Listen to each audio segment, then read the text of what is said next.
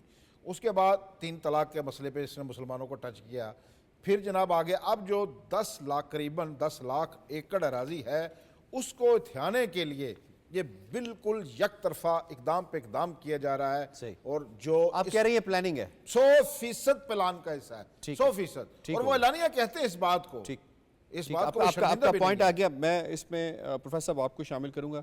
دنیا کا کوئی مہذب ملک کیا اس طرح کی قانون سازی کر سکتا ہے جس میں اس کے اپنے رہنے والی شہری ان کو دیوار کے ساتھ لگایا جائے اور ان کو بالکل برابری کی سطح پہ ختم کر دیا جائے؟ کیا ایسا ہو سکتا ہے؟ نہیں, ایسا نہیں ہوتا. میں آپ کو یہاں پر یہ بتاؤں گا کہ مثلا برطانیہ کے اندر جو چیریٹک مشنز ہیں وہاں پر ہمارے ادارے جو لوگ اس کو وقف کرتے ہیں, اب کیا ہوتا ہے کہ وہاں پر وہ ٹرسٹیز جو ہماری مرضی ہوتی ہے وہ والے ٹرسٹیز ہوتے ہیں. یہ نہیں ہوتا کہ گورنمنٹ امپوز کرے اس کے اوپر.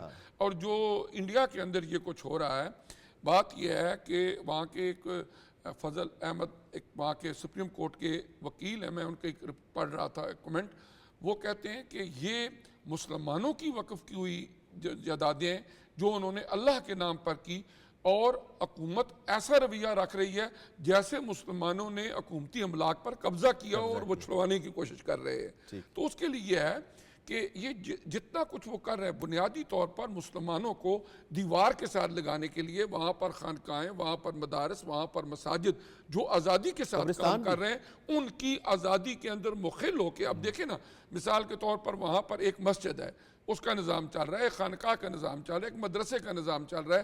وقف بورڈ املاک کے جتنے ممبران اور انتظامیہ وہ پہلے جو ایکٹ تھا 1995 کا اور اس سے پہلے اس کے مطابق وہ مسلمان ہیں, لیکن اب کیا ہے کہ اس کے اوپر ایک ایسا بندہ بٹھا دیں گے جو کٹڑ ہندو ہوگا. اب وہ مسلمان کوئی بھی کام کریں گے اس کی اجازت کے بغیر نہیں کر سکیں گے. اب کیا ہوگا کہ مدارس کا نظام, مساجد کا نظام, اس کو وہ اپنے ہاتھ میں لے کر اس کو بربادی کی طرف لے کے جائیں گے. جی ٹھیک, بالکل آپ کا پوائنٹ آ گیا. آئی ہیو ٹو وائنڈ اپ جی. مجھے شکریہ ادا کرنا ہے اپنے تمام معزز مہمانوں کا. آج کے پروگرام کے دونوں موضوعات کے حوالے سے تجزیہ, تبصرہ, شارٹس اور رپورٹ آپ نے ملاحظہ کی. پروگرام کشمیر ٹوڈے سے اتنا. یاسر رحمان کو دیجیے اجازت. اللہ نگہبان.